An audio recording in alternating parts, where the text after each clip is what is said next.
apapun bentuk usahanya, tantangannya pasti sama. Tinggal bagaimana kita menyikapinya gitu. Apakah kita belajar dan kita mencoba melewatinya, atau ya kita kalah dengan tantangan-tantangan itu dan ya kita nyerah gitu aja gitu.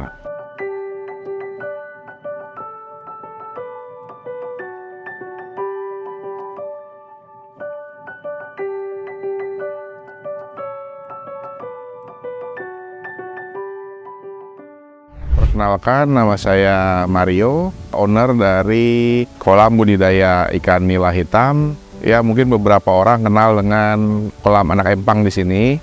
Lokasinya kita ada di Kabupaten Bogor, tepatnya Kecamatan Ciseeng, Jawa Barat. Kenapa saya akhirnya bisa usaha di perikanan lah ya gitu. Sebetulnya kalau dari sisi latar belakang, pendidikan, dan lain-lain, nggak ada hubungannya sama sekali. Saya sekolah sebetulnya jurusannya teknik, kerjaannya pun nyasar ke dunia pertambangan gitu ya. Tapi memang dari keluarga besar, dari orang tua, dari saudara-saudara, memang kita punya semacam satu kesenangan bersama lah, satu hobi bersama, di mana di keluarga saya, terutama keluarga besar, semua pasti pernah pelihara ikan. Dari kesenangan-kesenangan itulah sebetulnya muncul keinginan untuk ya kita punya usaha sendiri.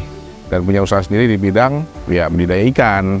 Walaupun awalnya sempat di dunia ikan hias gitu. Tapi karena satu hal dan lainnya, saya konsultasi juga dengan orang tua, terus juga ngobrol dengan beberapa rekan-rekan gitu ya, mengingat mungkin dunia ikan hias ini punya kelebihan sendiri, tapi memang punya kekurangannya sendiri gitu. Setelah ada beberapa pertimbangan, akhirnya kita memutuskan untuk memang terjun ke perikanannya untuk lebih ke arah konsumsi. Walaupun tetap ada beberapa tempat yang memang saya masih fokuskan untuk kesenangan sendiri lah, untuk hobi sendiri gitu. Tapi untuk usaha utama, untuk line bisnisnya tetap di perikanan konsumsi, terutama saat ini komoditasnya di ikan nila hitam.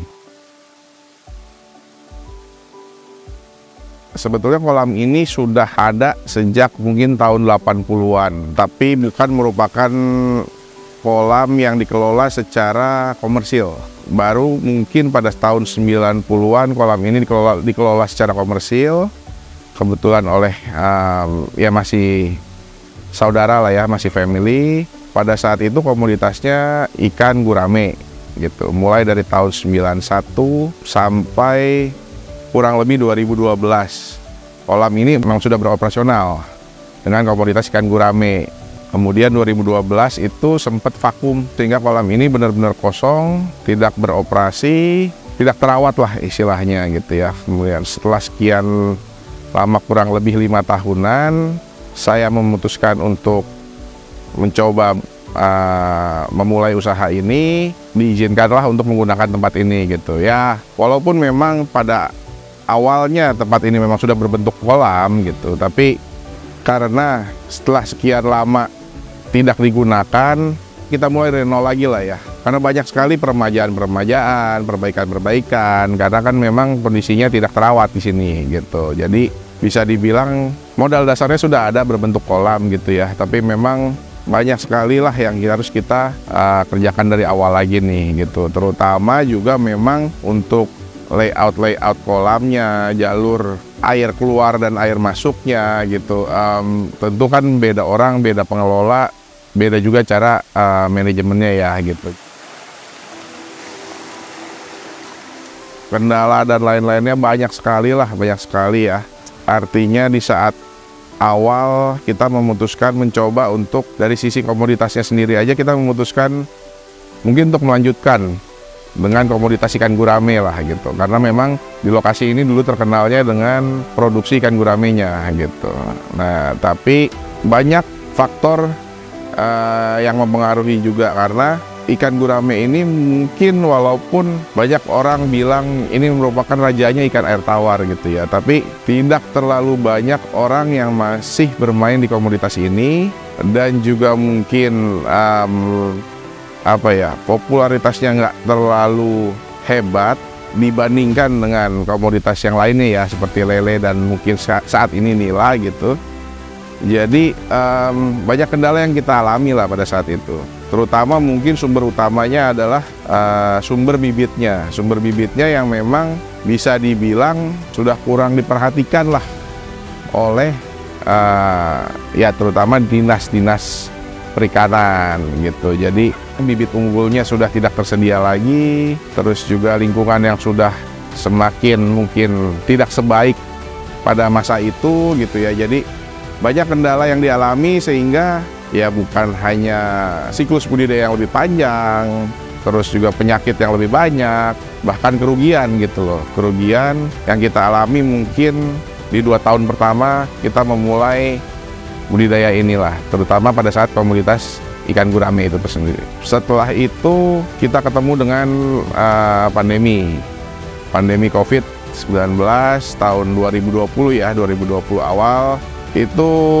penuh dengan tantangan lagi lah sebetulnya. Karena pasar ikan gurame ini 90% untuk restoran-restoran, terutama mungkin restoran-restoran besar ya gitu.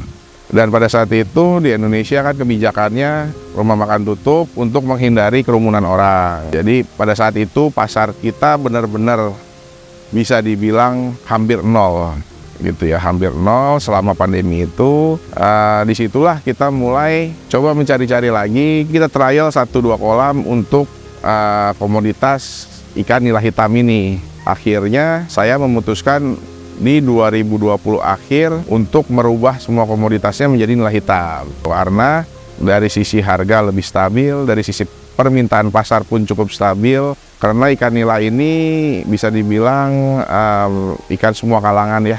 Beberapa orang untuk pasar-pasar ekspor pun masih menggunakan ikan ini juga gitu. Jadi sangat menarik lah gitu ya. Mungkin bukan saya doang di sini lah gitu, tapi dimanapun namanya kita memulai usaha itu kan memang gak gampang ya. Dan pasti punya challenge-nya masing-masing gitu. Kalau saya di sini ditanya mengalami titik terendah sampai ingin berhenti dan kembali lagi mungkin dulu kerja, ya bukan sekali 2 kali saya terpikiran seperti itu gitu. Cuman saya pikir lagi, usaha apapun dimanapun sebetulnya yang kita perlukan hanya satu sih, hanya konsisten dan fokus, itu aja. Kalau baru dengan cobaan seperti ini kita menyerah gitu ya, ya mungkin sebelum kita sampai pada garis finishnya kita sudah kembali lagi dan tidak tercapai tujuan itu gitu. Apapun bentuk usahanya, tantangannya pasti sama, akan selalu ada tantangan, tinggal bagaimana kita menyikapinya gitu. Apakah kita belajar dan kita mencoba melewatinya, atau ya kita kalah dengan tantangan-tantangan itu dan ya kita nyerah gitu aja gitu. Untuk di lokasi ini jumlah karyawan saya kurang lebih hampir 22 orang, baik karyawan tetap maupun karyawan harian. Sebagian besar 80% merupakan orang sekitar sini, orang lokal lah. Kita berdayakan mereka, tujuannya supaya usaha ini bukan hanya bermanfaat bagi kita doang, tapi juga bagi masyarakat sekitar gitu. 20%-nya kita cari mungkin tenaga-tenaga profesional dari luar gitu, yang kita harapkan bisa memberikan nilai tambah lah di usaha ini gitu. Ada beberapa kurang lebih 5-6 orang yang memang saya tempatkan untuk tinggal di dalam lokasi ini, karena kan memang kita berhadapan dengan makhluk hidup ya, dengan ikan yang memang bisa dibilang tidak ada liburnya, bahkan bisa dibilang kerjanya pun hampir 24 jam lah gitu ya. Kita nggak harus melek 24 jam. Di sini saya berlakukan piket lah ya, piket malam. Mungkin hanya 1-2 orang cukup gitu. Tapi dengan penggunaan teknologi seperti sekarang kan sudah banyak lah. Apalagi di sini saya menggunakan teknologi kincir untuk meningkatkan kepadatan dari budidaya ikan itu sendiri gitu. Kincir itu akhirnya menjadi nyawa dari ikan ini, yang mana harus kita jaga untuk selalu bekerja secara baik dalam waktu 24 jam. Dengan banyaknya teknologi di sini, listrik itu di sini tidak boleh mati lebih dari 15 menit. Genset menjadi salah satu kewajiban yang harus ada, dan sistemnya pun di sini otomatis. Selain kincir-kincir juga bisa dilihat ini yang putih-putih wadah ini adalah merupakan sistem auto feeder. Sistem auto feeder pemberi makan otomatis, yang dimana jasa ini disediakan oleh salah satu startup perikanan terbesar lah di Indonesia, bahkan di dunia ya mungkin ya, Evisery. Kalau pemberian pakan secara manual, manusia itu sangat tergantung lah dengan manusianya itu sendiri gitu ya. pakan menjadi daging ikan itu menjadi lebih maksimal. Akhirnya menekan angka FCR, sehingga FCR itu kan juga berbanding lurus dengan HPP kita gitu. Artinya kita bisa mengusahakan untuk menekan angka HPP menggunakan alat-alat ini dengan sendirinya gitu. Kalau untuk rencana pengembangan, jujur masih banyak banget lah yang bisa dikembangkan dari sini ya. Untuk sementara ini, kita hanya menjual produk dalam bentuk ikan hidup ke beberapa pelanggan lah. Artinya kurang lebih mereka merupakan pengkulak ya, gitu. Karena mereka mengambil dalam jumlah yang banyak dan mereka yang mendistribusikan dengan armadanya mereka masing-masing gitu. Jadi untuk sementara ini hasil itu hanya kita jual ya dalam bentuk ikan hidup. Kedepannya mungkin masih banyak yang bisa kita lakukan. Artinya ya barang produk olahan. Produk olahan ikan ini menjadi suatu nilai tambah lagi. Bisa kita jual dalam bentuk makanan siap saji. Karena kan sekarang orang cenderung pengennya yang instan, yang mudah ya. Mungkin dengan makanan-makanan frozen yang memang hanya tinggal dipanaskan gitu. Terus juga mungkin olahan-olahan seperti nugget-nugget ikan. Ya minimal ikan bersih frozen yang memang siap untuk diolah lah oleh ibu-ibu rumah tangga gitu.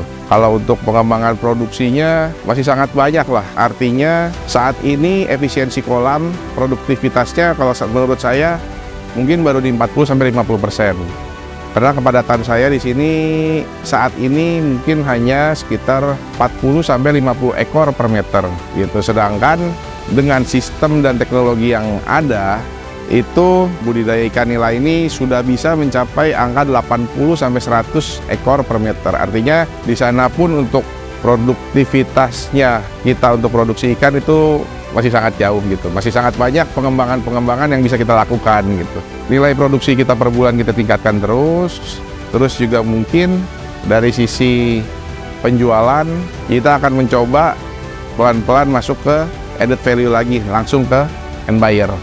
Itu aja sih gitu.